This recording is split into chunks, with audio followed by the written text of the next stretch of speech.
Ever get the feeling that, like, the way money works today, the whole global financial system, it's like, it's just always been this way. Yeah. But if you actually, like, dig a little deeper, you find some really surprising connections to things that happened, like, centuries ago. Yeah, definitely. Things you wouldn't really think about when you're, like, uh, checking your bank balance or something. Yeah. So today we're going deep on that. We're looking at how colonialism, like way back when, had this huge effect on how capital markets developed. Impact, yeah. And get this, we're going to trace those roots all the way to modern stuff, Yeah. even crypto. It's all connected, believe it or not. I know, it's wild, right? So for anyone who needs a quick reminder, capital markets are basically the systems where money and investments get traded, stocks, bonds, all that jazz. Exactly, the systems that make the financial world go round. And to really understand how they work today, you got to look back to where it all began. Okay, so for this deep dive, we've got a really cool mix of sources, articles from the street crypto, talking about, like, real-world projects, helping people.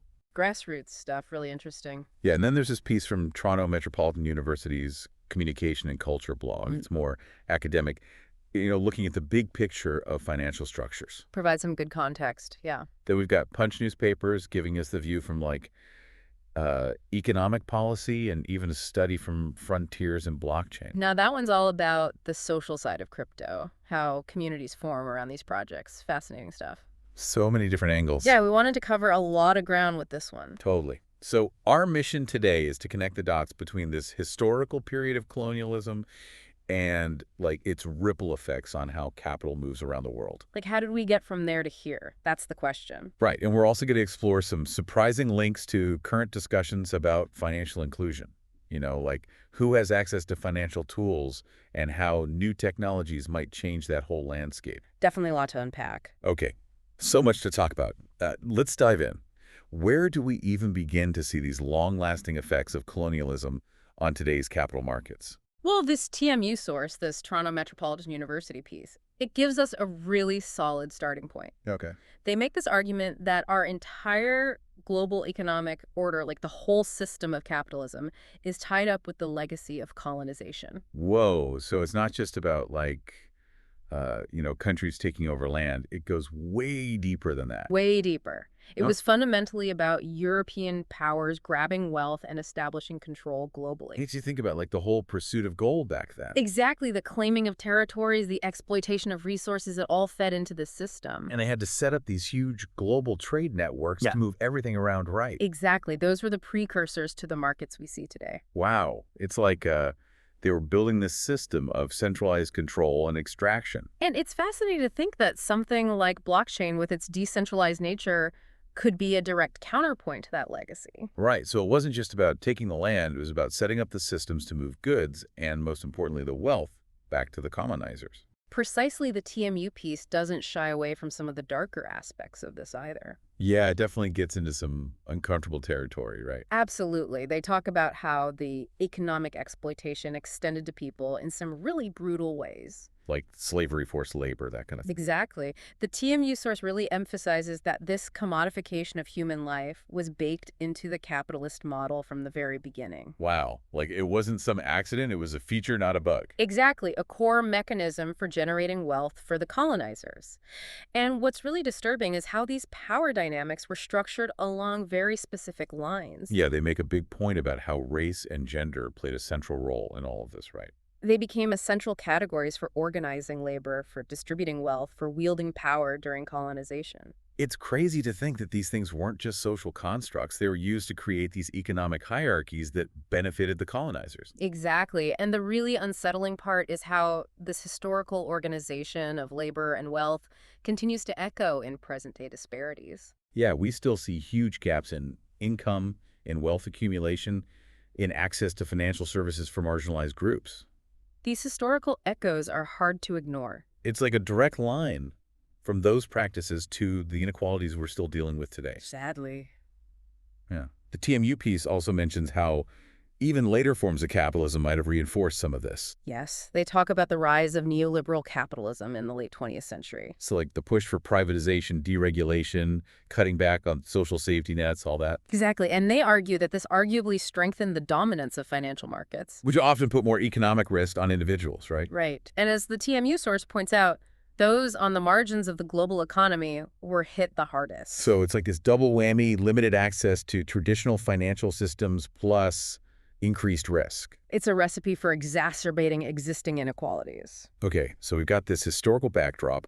Now, colonialism shaped the foundations of our capital markets and left behind this legacy of inequality. Centralized control, resource extraction, all tied together. And this leads to a pretty mind-blowing connection. Yeah. How does this all relate to something like cryptocurrency? Now, this is where the TMU source gets really interesting. Okay. They suggest that cryptocurrencies didn't just appear out of nowhere. Right. They arose in part from resistance, a response, a protest against this global economic order. Wow, so it's not just a tech thing, it's a pushback against this system. Exactly. Think about Bitcoin's launch back in 2008. Right in the middle of the financial crisis. Exactly. It wasn't just some tech innovation happening in a vacuum. It was a direct reaction to that crisis. Which really exposed the weaknesses of traditional financial systems. Exactly. The ones controlled by governments and big institutions. So Bitcoin was designed to be this decentralized alternative. Exactly. And early supporters of crypto often talked about its potential for transparency, faster transactions, more financial autonomy. So it's like a direct challenge to the way things were done before. Exactly. They were saying, hey, look at how slow and opaque the old system is. We can do better.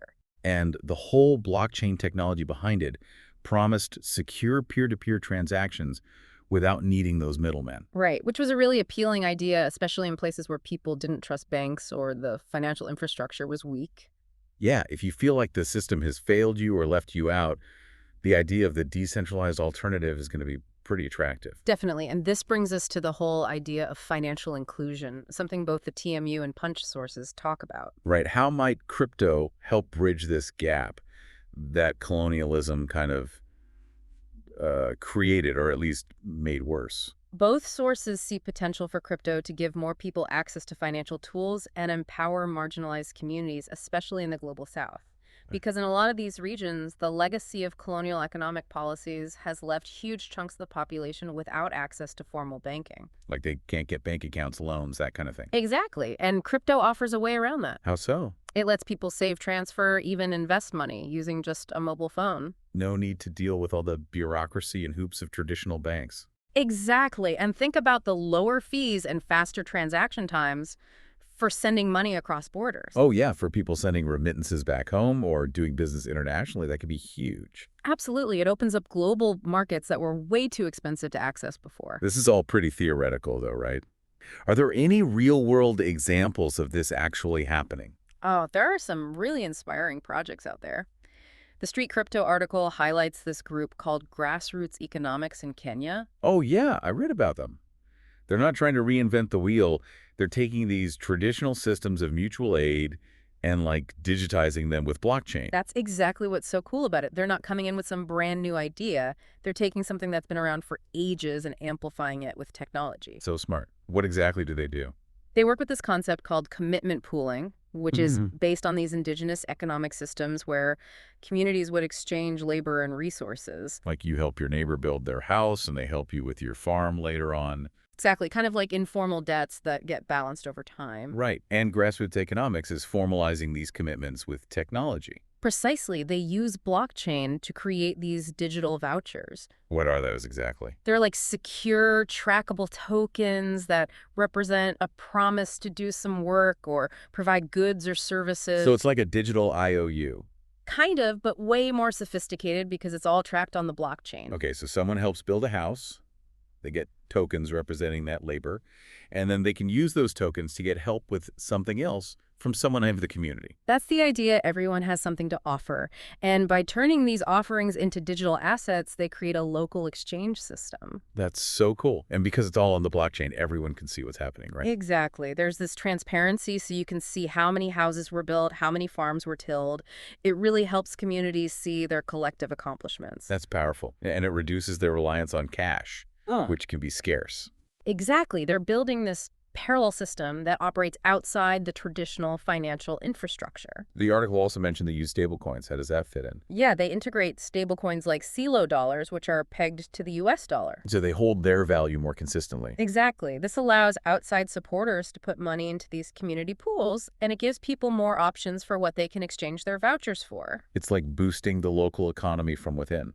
And when you think about the bigger picture, this is directly addressing that issue of financial inclusion for marginalized groups. A problem with roots in those colonial economic policies we talked about. Exactly. It's coming full circle. Now, the Punch article takes things to another level. Yeah. It talks about this idea of cryptonomics for developing nations. Yeah, it's about how these technologies can give countries more financial independence. Oh, okay. I'm intrigued. So the core argument is that cryptonomics, which is basically crypto plus economic policy, can offer developing nations new solutions for tough challenges. Like what? Things like crushing debt and achieving sustainable growth. Right. A lot of developing countries, especially in Africa, are facing these massive debt burdens. It's a huge problem. A lot of their national revenue goes just to paying interest on loans. Leaving them with less to invest in their own development. Exactly. And this often perpetuates a cycle of dependence on foreign aid and loans. Which, in a way, is a lingering effect of those colonial-era financial structures. Exactly. So cryptonomics offers a potential way to break free. Okay, Hal. One idea is digital asset monetization. What does that mean?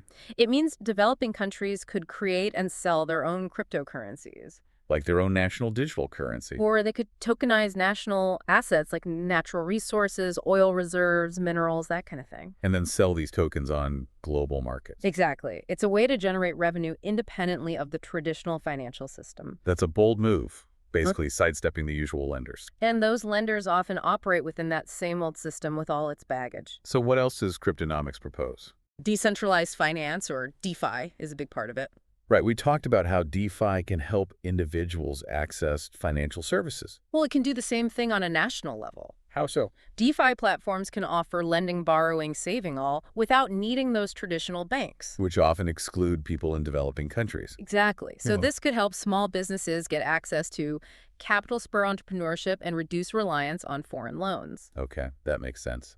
What about the volatility of crypto, though? Wouldn't that be a problem for national economies? That's where stablecoins come in? Right. Those are cryptocurrencies that are designed to hold the stable value. Exactly. The Punch article talks about the potential for national stablecoins that could be backed by a country's reserves or their export revenue. So they'd be less susceptible to wild swings in the crypto market. Right. This could help stabilize domestic economies, make cross-border trade easier, and protect against inflation.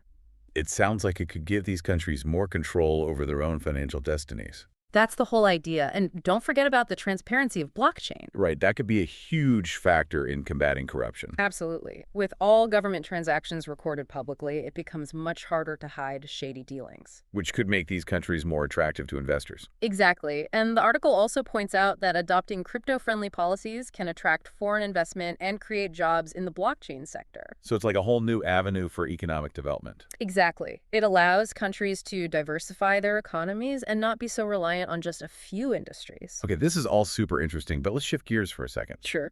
The Frontiers in Blockchain article looks at something totally different, the social side of crypto. Yeah, it's fascinating how people are forming these communities around these projects. It seems like there's more to it than just the financial aspect. Way more. The study really digs into the importance of social identity and how these communities form. Which is kind of counterintuitive, right? You think of crypto as this anonymous, tech-driven space. Right, you'd think social connections wouldn't matter as much. But they found that people are actually developing really strong bonds within these communities. Exactly. And they found that things like social reward were big predictors of how strongly people identify with a particular crypto community. So feeling like you belong and your contributions are valued makes you more invested in the project. Exactly. And this sense of belonging and agency could be especially important for people who have been excluded from traditional financial systems. Right, the ones that were shaped by those colonial structures we talked about. Exactly. So it's like they're finding a new space where those old rules don't apply. I love that.